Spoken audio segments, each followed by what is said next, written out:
آسان درس قرآن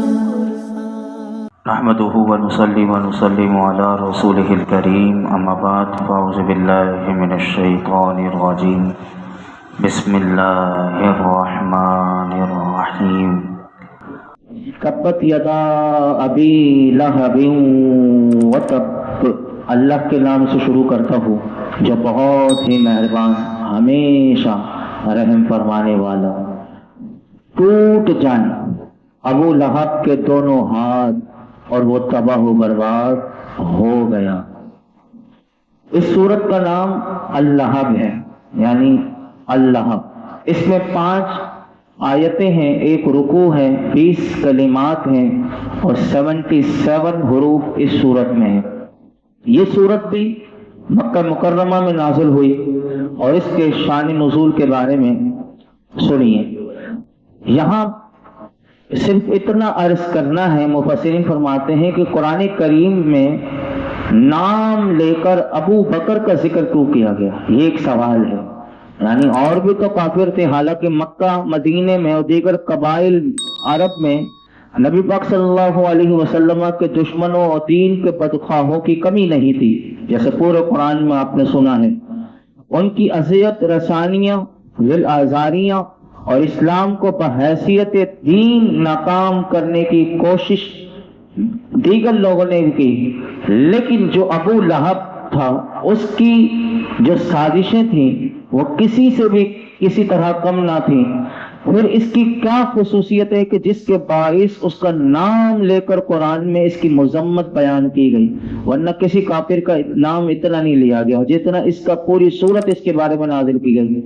اب اس کے بارے میں علماء نے اس کی وجہ بتائیے کیوں۔ فرمایا کہ جہاں محبت کی توقع ہو، اب یہ سمجھیے گا کہ جہاں انسان کو محبت کی توقع ہو وہاں سے اگر نفرت اور عداوت کا لاوا پھوٹ نکلے، جہاں سے تائید اور اعانت کی امید ہو وہاں سے لڑائی جھگڑے مخاصمت کا طوفان امٹنے لگے تو یقیناً یہ چیز بڑی تکلیف دہ ہوتی ہے، یہ ایک نفسیات بھی ہے۔ اسی طرح ابو لہب کون تھا؟ ابو لہب جو تھا نبی پاک صلی اللہ علیہ وسلم کا حقیقی چچا تھا۔ حضرت عبداللہ جو حضور کے والد محترم ہیں اور ابو لہب یہ دونوں حقیقی بھائی تھے، اور اس سے بجا طور پر یہ امید کی جا سکتی تھی کہ وہ اپنے سگے بھائی کے یتیم بچے کے ساتھ شانہ بشانہ کھڑا ہوگا اور اس کی تائید اور نصرت میں ذرہ برابر کوتاہی نہیں کرے گا۔ نیز علماء نے یہ بھی لکھا کہ ابو لہب جو ہے یہ بنی ہاشم کا رئیس ترین شمار ہوتا تھا، اور عرب کا وہ معاشرہ کہ جس میں نبی پاک صلی اللہ علیہ وسلم تشریف لائے اس میں ہر قسم کی مرکزیت اس قبیلے کو جانی جس میں میرے آقا علیہ الصلوۃ والسلام تشریف لائے قبیلہ قریش کو حاصل تھی، اور قبیلے کے ہر فرد کی امداد کرنا اس قبیلے کے سردار کی اخلاقی اور سیاسی بھی ذمہ داری تھی۔ اگر وہ فرد ظالم بھی ہوتا تو مظلوم کی مدد کے بجائے قبیلے کے سارے افراد اپنے ظالم بھائی کی مدد کرنا ضروری سمجھتے تھے، یہ اس زمانے میں تھا۔ ابو لہب کیونکہ بنی ہاشم کا رئیس بھی تھا اور نبی پاک صلی اللہ علیہ وسلم بھی ہاشمی تھے، تو اب فرض کیا تھا؟ اس کا اولین فرض یہ تھا کہ وہ اپنے خاندان کے ایک باکمال فرد کی دعوت کو قبول کرتا اور دعوت کو کامیاب بنانے کے لیے سارے وسائل راہوں پر لگا دیتا۔ خونی اور خاندانی قریبی تعلقات کے علاوہ نبی پاک صلی اللہ علیہ وسلم کا یہ پڑوسی بھی تھا۔ اب دیکھیے اس کا خونی ہے، ایک خاندانی تعلق بھی ہے، اس کے علاوہ بھی نبی پاک صلی اللہ علیہ وسلم کا یہ پڑوسی بھی تھا۔ دونوں مکانوں میں مفسرین کہتے ہیں کہ صرف ایک دیوار حائل تھی۔ پڑوسی کا حق اگر آپ دیکھیں تو فرمایا کہ دنیا کے ہر معاشرے میں مسلم ہے، یعنی ہر بندہ اس کو مانتا ہے، اور ہمسائیگی کے باعث بھی وہ حضور کے ذاتی عائلی اور ایسے حالات کو بھی جانتا تھا کہ جس سے عموماً دوسرے لوگ واقف نہیں ہوتے۔ وہ جانتا تھا کہ یہ کون ہستی ہے، یعنی جو میرے بھتیجے جو نسبت میں میرے بھتیجے ہوتے ہیں، وہ جانتا بھی یہ تھا کہ ان کی ایسی پاکیزہ زندگی، ایسی منموہنی سیرت، ایسے بے داغ کردار کا وہ مشاہدہ شب روز کرتا تھا، اور پھر بھی وہ اس مرقع زیبائی اور رانائی پر کیچڑ اچھالنے سے باز نہ آتا تھا۔ پھر جس شدت اور حسد سے، یعنی اپنی کمینگی سے، یعنی وہ اپنی عداوت کا مظاہرہ کیا کرتا تھا، اس کی نظیر بھی اگر آپ سیرت سے پڑھیں گے تو آپ کو ملے گا کہ اس کی نظیر آپ کو نہیں ملے گی۔ میرے آقا علیہ الصلوۃ والسلام اپنے گھر میں جب مصروف عبادت ہوتے تو آپ دیکھیے کہ اس کی نفرت کس عروج پر تھی، یعنی کس لیول پر تھی اس کی نفرت اور عداوت۔ یہ حضور سے کتنی نفرت کرتا تھا کہ جب مردہ جانوروں کی بدبودار گلی سڑی ہوئی اور آتے اٹھا کر لاتا، حالانکہ یہ رئیس کا مالدار ترین، یعنی مکے کے 4 سب سے زیادہ رئیس یعنی مالدار تھے، اس میں سے ایک یہ بھی تھا، لیکن یہ کیا کرتا تھا کہ وہ گندگی اٹھا کر لاتا، اور نبی پاک صلی اللہ علیہ وسلم اللہ کی عبادت میں مصروف ہے، یہ حضور کے گھر میں پھینکیے تھا، کیونکہ ایک ہی دیوار تھی، یہ حضور کے گھر میں پھینکتا تھا۔ اور اسی طرح گھر کی آنگن میں اپنے گھر کا سارا کچرا کوڑا کرکٹ وغیرہ بھی حضور سے گھر میں ڈالتا، اور جہاں حضور کا کھانا تیار ہوا ہوتا تھا، ہنڈیاں پک رہی ہوتی تھی، وہاں غلاظت پھینکنا اس کا روزمرہ کا معمول تھا۔ صرف اس پر اس نے بس نہیں کیا، اس کی بدبخت بیوی بھی، جو وہ بھی ایک رئیسہ تھی اور وجاہت میں، اور ایک یعنی عرب کے معاشرے میں اس کا بھی ایک اثر و رسوخ تھا، لیکن وہ بھی اس کے نقش قدم پر چلتے ہوئے وہ خود جنگل میں جاتی، اور وہاں جا کر وہاں جس میں کانٹے ہوتے وہ خاردار چہنیاں وہ چوبتی، پھر اس کا گھٹا جو ہے اپنے سر پر اٹھا کر لاتی، اور رات کے اندھیرے میں وہ جانتی تھی کہ جہاں سے اللہ کے معبود نکلتے ہیں وہ حرم شریف میں تشریف لے جاتے ہیں، وہ اس راستے میں اس کو بجھا دیتے تھے۔ اس کا مقصد یہ ہوتا تھا کہ جب حضور حرم میں تشریف لے جائیں تو آپ کے نرم و نازک پاؤں میں کوئی کانٹا چپ جائے۔ اس زمانے میں بجلی کا ایسا نظام تو تھا نہیں۔ اعلان نبوت سے پہلے یہ بھی سن لیجئے، کیونکہ تفسیر اس کی کل انشاءاللہ میں صرف اس کا پس منظر آپ کو بتا رہا تھا کہ یہ ابو لہب کی مذمت کے لیے اللہ نے اس کا نام کیوں لیا، یہ وجہ بتانی تھی آپ کو۔ اعلان نبوت سے پہلے نبی پاک صلی اللہ علیہ وسلم کی 2 صاحبزادیاں اور اس کے دونوں بیٹے عتبہ اور عتیبہ، یہ ابو لہب کے 2 بیٹے تھے، عتبہ اور عتیبہ، اور حضور کی 2 بیٹیاں جو تھیں وہ اس کے نکاح میں آئی تھی، رقیہ اور کلثوم جو تھی حضور کی 2 صاحبزادی، وہ ابو لہب کے بیٹے ان کے نکاح میں تھی۔ جب سرور عالم صلی اللہ علیہ وسلم نے اسلام کی تبلیغ شروع کی تو اس نے اپنے دونوں بیٹوں کو بلایا اور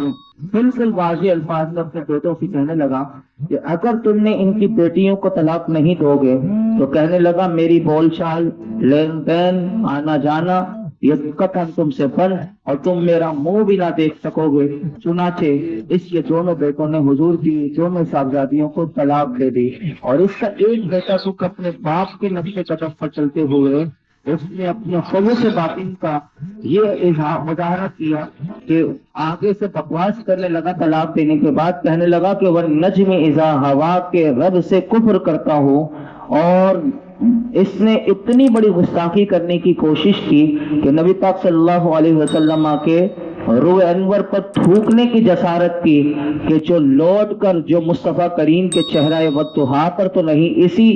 گندے کے منہ پر لوٹ آئی، اور حضور کی زبان سے اس وقت اس کے لیے ایک دعائے زرد نکلی۔ میرے آقا نے اس وقت اس کے لیے، حالانکہ حضور اپنی ذات کے لیے کبھی بھی نہیں، لیکن اس وقت حضور نے ابو لہب کے بیٹے کے لیے ہاتھ اٹھائے اور فرمایا الہی اپنے کتوں میں سے ایک کتا اس کتے پر مقرر فرما دے۔ تو پھر یہی ہوا کہ پھر یہ طویل واقعہ ہے کہ پھر جب یہ ایک سفر میں نکلا، اب دیکھیے کہ اسے یقین کتنا تھا کہ پھر ابو لہب نے ایک طویل واقعہ کہ کس طرح اس کی حفاظت کے لیے سارے اپنے کارندے لگائے کہ کہیں اس کو حملہ ورنہ کوئی کتا اس کو ہار نہ ڈالے، لیکن جو ہونا تھا مصطفیٰ کریم کی زبان سے نکل چکا تھا کہ الہی اپنے کتوں میں سے ایک کتا اس بدبخت کے اوپر مقرر کر دیں۔ چنانچہ ایک سفر میں جب یہ نکلا تو ایک شیر نے اسے پھاڑ ڈالا،